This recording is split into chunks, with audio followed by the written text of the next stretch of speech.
Morning বন্ধুরা, আমি রিয়াজ লাইফে তোমাদের সকলকে স্বাগতম। আজকের খুব সকাল সকাল আমি একটা নতুন ভিডিও নিয়ে তোমাদের সঙ্গে চলে এসেছি।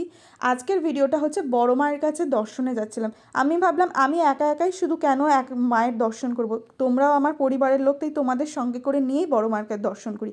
এর আগেরও ভিডিওতে তোমাদের সঙ্গে শেয়ার করেছি যে আমরা অনেকবার বড় মার কাছে গিয়েছি। আজকেও আবার খুব ভোর ভোর বেরিয়ে পড়েছিলাম। এখনও পরিমাণে কুয়াশাটা একদমই কাটেনি, রোদ্দুরটাও ওঠেনি। হাইওয়েতে যেই না উঠেছি কি বলবো, এত পরিমাণে কনকনে ঠান্ডা হাওয়া দিচ্ছিল, আমার মোবাইলটা ধরে রাখাই অসম্ভব হয়ে যাচ্ছিল। তারপরে ওখান থেকে একটু একটু করে রেল লাইনটা পার করলাম। তারপর নৈহাটিতে ঢুকে গেলাম। ঢুকে গিয়ে দেখছো ডান দিক বাদিক শুধু ফুলের মালা, মায়ের চারিদিকে ডালা সাজানো, মানে একটা অন্যরকমই অনুভূতি। আমরা যে দোকানটা থেকে ডালা কিনি মায়ের জন্য, সেই দোকানটায় পার্কিং করলাম, করে সেখান থেকে মায়ের জন্য ডালা সাজাচ্ছিলাম। মায়ের জন্য জানো তো, আজকে না একটা টুকটুকে লাল কালারের শাড়ি কিনেছিলাম।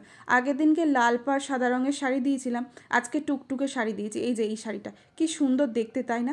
ওখান থেকে এগিয়ে গিয়ে না এত গরম গরম লাগছিল, রোদ্দুরটা উঠে গিয়েছিল, কিন্তু মেন আমার মাথাটা ঘুরে গিয়েছিল এতটা লাইন দেখে। কারণ এর আগে আমি যতবারই গিয়েছি এত পরিমাণে আমি লাইন দেখিনি। আজকের গিয়ে আমি জানতে পারলাম যে আগের দিন রাত্রিবেলা আমাবস্যা পড়েছিল, আজকের বিকেল 4টে পর্যন্ত থাকবে। তো সেই জন্য আজকের নাকি এত ভিড়। তো যাই হোক, লাইনে দাঁড়ালাম, কিন্তু ওই যে মায়ের একটা আশীর্বাদ আছে না, সত্যি কথা বলতে লাইনে দাঁড়াতেই লাগলো না বেশিক্ষণ। এত সুন্দরভাবে পুজো দিলাম। আর ওইখানে গোপুসোনাগুলোকে দেখছিলে কি সুন্দর দেখতে, তাই না? ভিতরেও ঢুকে গিয়েছি। ঢুকে গিয়ে আস্তে আস্তে এগোচ্ছিলাম। সবাই মাকে দেখবে বলে একটু দু চোখ ভরে আজকে আকুল হয়েছিল। আর সত্যি কথা বলতে না, আমার যেটা মনে হয়, মায়ের দুটো চোখের দিকে তাকিয়ে থাকলে না মা এমনিই বুঝে যায় যে তোমার মনে কষ্ট, তুমি কী জন্য মায়ের কাছে গিয়েছো, আর তোমার মনের কি ইচ্ছা। আর আমি বরাবর তাই করি, যে মায়ের দু চোখ ভরে মাকে আমি দেখি। তারপর যাই হোক, পুজো দিয়ে ওখান থেকে বেরিয়ে আসলাম। এসে একটু গরম গরম চা খাবো, কারণ গরম গরম চা না খেলে তো হয় না, ঠান্ডাটাও লাগছিল।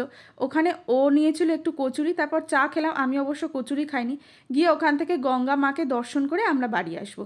কিন্তু গঙ্গায়ও দেখছো প্রচণ্ড ভিড়। আজকে আবার অনেকে মানসিক পুজো ছিল, তাই সবাই গণ্ডি কাটছে। ওখান থেকে মা গঙ্গাকে একটু প্রণাম করে মাথায় গঙ্গার জল দুজনে দিয়ে ব্যাস এবার আমরা বেরিয়ে পড়লাম বাড়ি যাওয়ার পথে। কারণ বাড়িতে আবার বাবুকে রেখে এসেছি, আর ওকে আজকে নিয়ে আসেনি, কারণ আমাদের তো 3জনের বাইকে হয় না, আর প্রচণ্ড ঠান্ডার মধ্যে। বাড়িতে এসে ঝটপট এখানে নিরামিষ পোলাও রান্না করছিলাম, আর একটু কাশ্মীরি আলুর দম। তো রান্না আমি এদিকে করি। আমার ভিডিওটা কেমন লেগেছে তোমরা আমাকে কমেন্ট করে জানিও। আর তোমরা সবাই খুব ভালো থেকে সুস্থ থেকো। টাটা।